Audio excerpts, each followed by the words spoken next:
All right, thank you so much.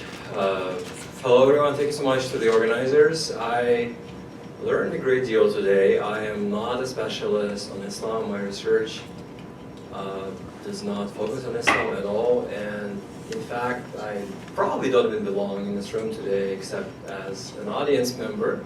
I do very different kind of work. So I'm a sociologist by training, and my research uses public opinion surveys. Right, religiosity is something that I look at only as a few questions in my surveys, and that obviously informs what you're about to see. Also, I think perhaps to the relief of people in the audience, I really don't have 40 minutes worth of presentation here. I have a few tables I wanted to share with you with public opinion sort of survey results, and that's about it, really. So, without further ado, I find that, even as we see from the event today, there is a great deal of expertise on sort of imams, different schools of thought within Islam and Central Asia, people who are actually involved in enterprise of religion. Specifically, there is relatively less, it seems like, sociological data on public opinion. Like, how religious are people? What do they believe in? What's the percentage of people who pray daily, for instance? Things like that. And essentially, that's what I'm interested in, and that's what my data allow me to look at. And I hope that this is of some interest to the audience here. So. Just briefly on the source of information, I have been very fortunate to receive funding from the National Science Foundation in the US and from the State Department. First time in 2007, that allowed me to go to Bishkek and Almaty and essentially organize and oversee public opinion surveys that were nationally representative, hire companies there that sort of were best in their field, and ended up with 1,100 respondents in Kazakhstan and 1,000 in Kyrgyzstan.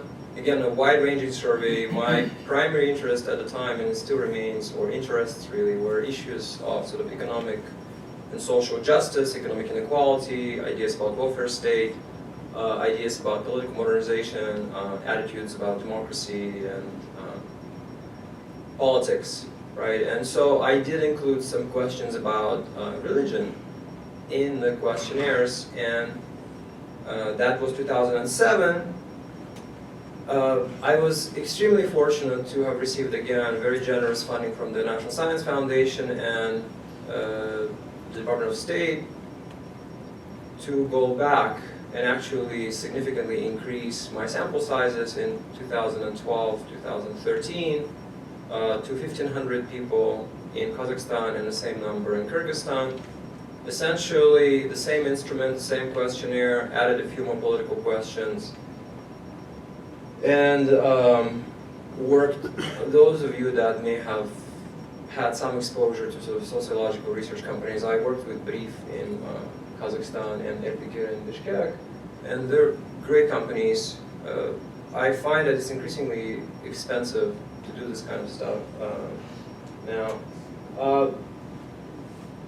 Data sets are unique, lots of information, lots of questions in there, and given the way that the funding is made available to study this part of the world, perhaps there won't be too many replications anytime soon, just because the way it is kind of hard. Anyway, so what are the questions? Again, it's nothing super fancy, standard questions from the World Value Survey or ISJP, ISSP type instruments.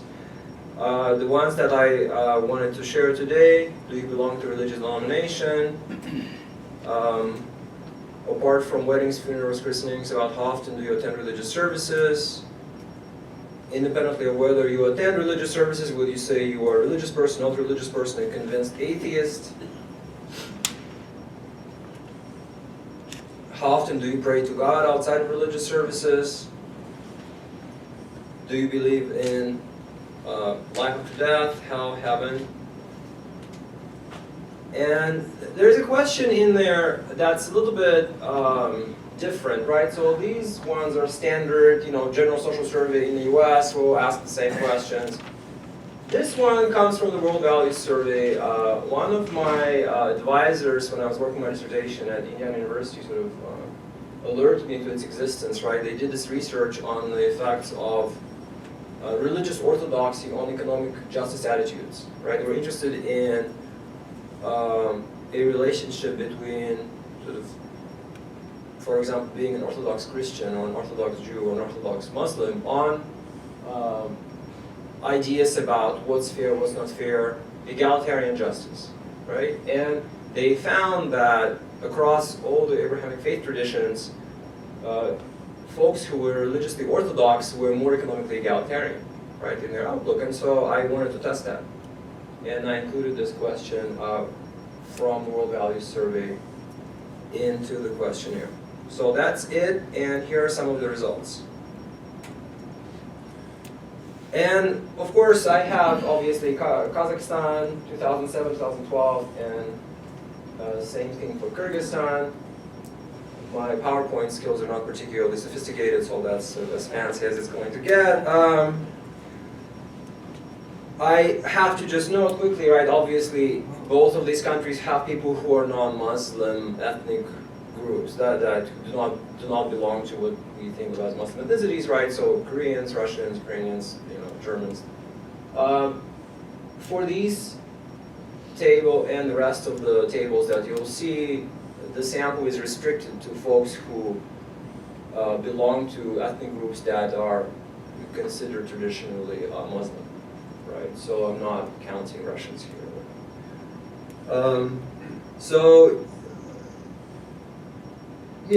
I think the numbers speak for themselves. There's growth, obviously, right, in the 5-year period between 2007 and 2012. It's clear that in Kyrgyzstan, right, you have somewhat higher levels of things, but nothing too shocking. Right. On the attendance of religious services at least once a week, interesting stuff, I think, right? So in Kazakhstan, you really don't see much of a spike in the attendance, not so much in Kyrgyzstan, right? In Kyrgyzstan, there's a clear jump. Why that is, I would love to hear from you guys, since everyone here seems to know so much about Islam, and I'm just reporting the numbers I have, and I'd love to make sense of them. So that's that. You have then this question about whether or not you go to religious services, right? Do you consider yourself a religious person, right? And I think that across the two countries, the pattern is, first of all, there's not much change, right? And people in Kyrgyzstan are somewhat more likely, but slightly so, right, to identify as religious. Daily prayer, right? That was interesting to see what happens, and not a lot of folks, I guess, in Kazakhstan report praying on a daily basis, and there is a bit of a drop even between 2007 and 2012. Kyrgyzstan, obviously a different pattern, right? So daily prayer seems to be on a whole different level, right, in Kyrgyzstan.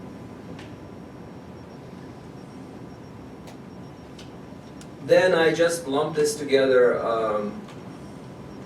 I hope that this is so understandable, right? So you have, do you believe in life after death? There's significant growth in Kazakhstan, right? So that would be something you would call statistically significant, right? Belief in hell, belief in heaven, all this stuff jumps in Kazakhstan, right? In just this 5 years. I'd love to see what it looks like in, a couple of years from now, if there is, if there's still funding available, I might be able to go back and do that, but I just don't know if it is. In Kyrgyzstan, not much of a jump, right? Not as pronounced, but it's much higher, kind of, to begin with. Yeah, but again, I'd love to know what the experts here think about this. And last but not least,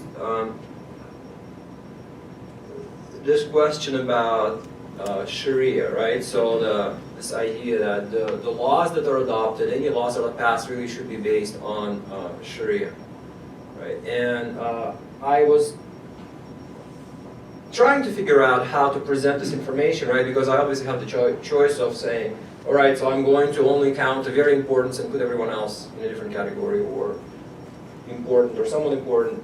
The other two responses are not very important or not at all important. I decided to combine folks who say that at least somewhat important, that the laws that are adopted should be based on Sharia, into sort of one group, even though, of course, there is a distance, right, between someone who's saying very important to someone who's saying very not somewhat important. But I would argue that it still is a group that sort of is more coherent or belongs together, right? There's something in common among those folks compared to people who would say it's not at all important, right? Or it's not important. Growth, right? There is an interesting, I mean, again, I've had people before tell me, well, that's an inadequate measure of orthodoxy, and I confess, hey, perhaps it is. It's not. I'm just using something that's been used all over the world, right? It's a World Values Survey that's used this, and it's interesting, right? This is interesting to see that the numbers in both countries go up, right? This idea of Sharia being the basis for law. That's, as far as the tables, what I have. Future directions, I'm curious about a couple of things here. I would love to do basically run a bunch of regressions to see if any of the variables in my data set allow me to predict who are the folks who are more religious, or who pray daily, or who think that Sharia is an acceptable basis for law, right? So do some of that. I'm also interested in identifying the effects of religiosity on a bunch of other things, right? So for instance, I published an article in 2010 that looked at economic justice attitudes, and I did find that even when you control for income, education, age, sex, area of residence, the whole works, right? If people think that Sharia law should be the basis for laws that are passed, they are statistically significantly more economically egalitarian than others, right? So the pattern that it was found in other societies actually holds in Central Asia, right? So I'm interested in how this impacts political stuff, how this impacts a bunch of different factors. And I'm also curious and completely out of my depth in terms of Kazakhstan, Kyrgyzstan differences. What is it about Kazakhstan or Kyrgyzstan, apart from the obvious sort of ethnic composition issues, right? That could help us explain the difference between the two countries.